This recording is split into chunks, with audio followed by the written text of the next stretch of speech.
Olá, Edson, aqui da Legnet, e hoje nós vamos falar sobre as quedas das árvores de Natal.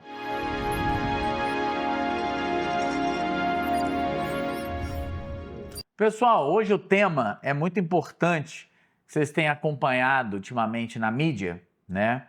De pelo menos duas árvores recentemente que caíram, uma em Maricá, um município do Rio de Janeiro, e outra em Niterói, também município do estado do Rio de Janeiro. Então, questões climáticas, né? A gente sempre bate também nessa tecla de condições climáticas, foram as responsáveis pela queda das duas árvores. Passou uma rajada de um vento muito forte na região e as duas árvores caíram, né? Entraram em colapso. E o que a gente quer passar para vocês? Isso aí se aplica para qualquer região, para qualquer tipo de estrutura, principalmente temporária, né? Que são referências ali do plano diretor municipal, a Defesa Civil também faz análise, o Corpo de Bombeiro, a Prefeitura. Então, você possui ali vários órgãos competentes que precisam estar validando, autorizando essa instalação temporária, tá? Vamos voltar aqui para as árvores de Natal, de Maricá e de Niterói. Então, observando o que saiu, analisando a legislação, verificando as normas de ABNT, de análise de risco, a gente observa que houve ali vários erros durante essa montagem, né? Vamos a de Niterói, que observando o plano diretor do município, a gente possui ali capítulos específicos sobre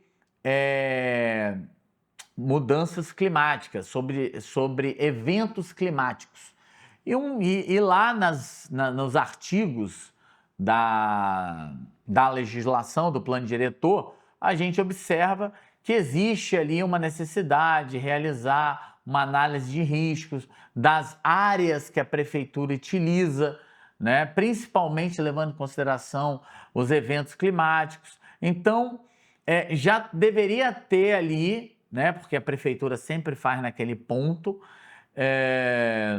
uma análise de risco prevendo um evento climático, vento, né? E com isso é informado para a empresa contratada, a empresa que ganhou a licitação, né, para montar a estrutura, quais seriam esses riscos ali para ela levar em consideração, principalmente esse evento climático aí, vento que foi o causador do colapso dessa árvore, né? Nós temos até outros eventos em Niterói, do palco de 450 anos da cidade, também houve um problema de colapso da estrutura devido a vento e chuva.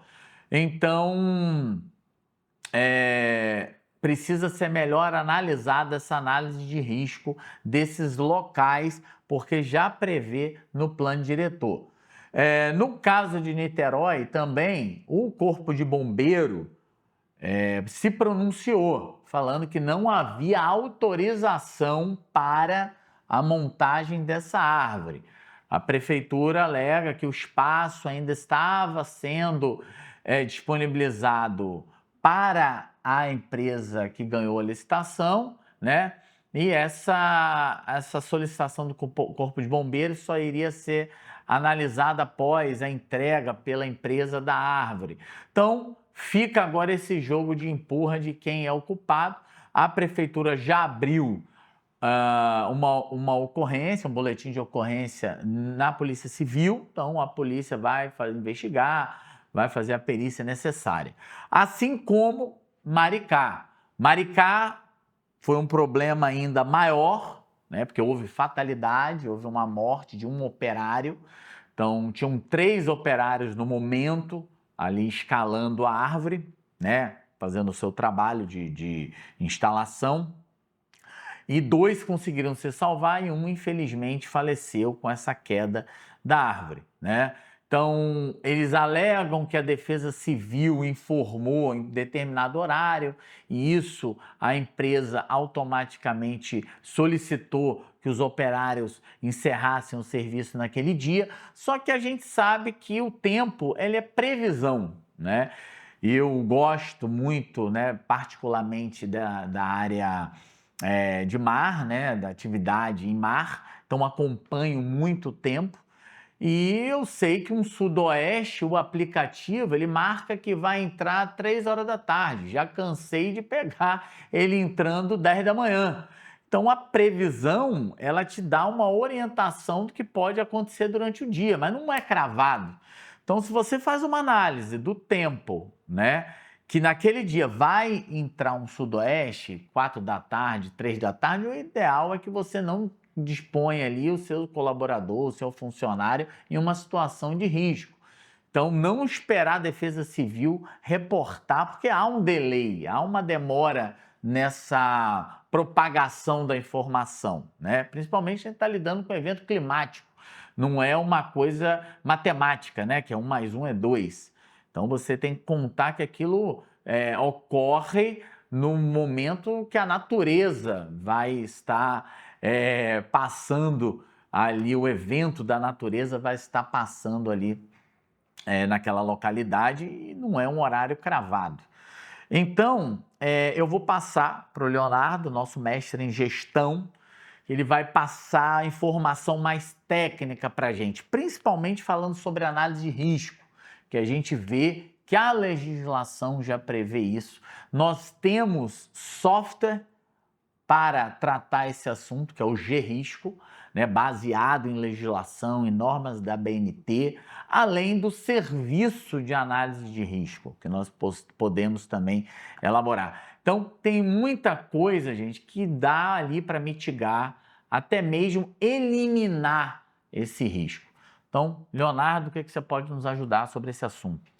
Verdade, Edson. Obrigado mais uma vez. Bom, esses dois eventos que aconteceram, né, recentemente, né, a queda dessas duas árvores de Natal, a gente lembrar historicamente, outros acidentes também aconteceram, como por exemplo a passarela lá da Niemeyer no Rio de Janeiro. Aí. Então, tudo está concentrado na análise de risco.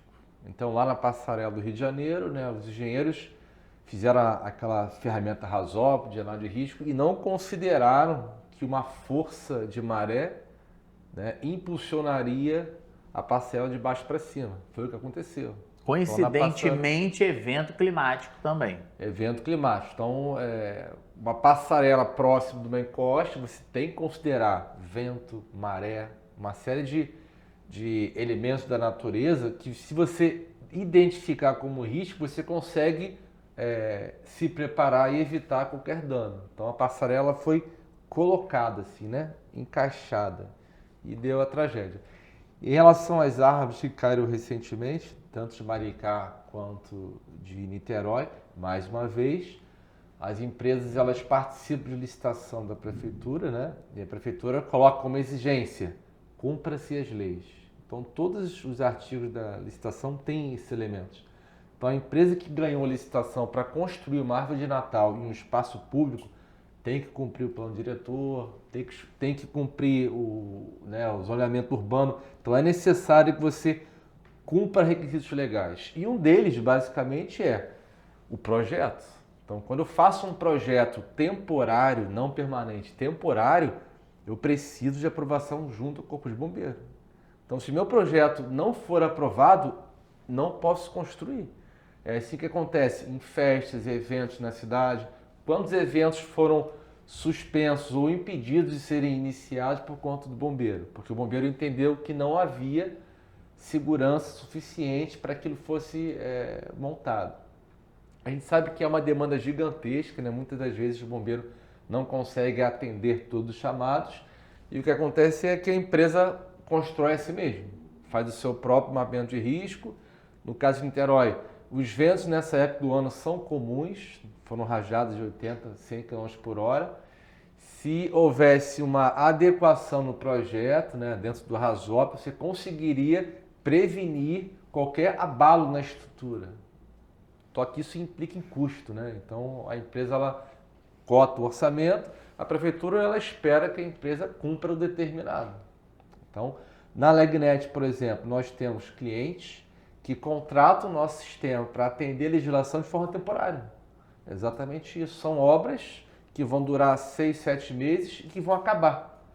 Mas a empresa, como ela tem responsabilidade, ela contrata o nosso sistema, recebe as leis aplicáveis ao seu negócio, muitas delas de bombeiro, de parte de energia elétrica também, e se prepara. Após esse período, ela encerra.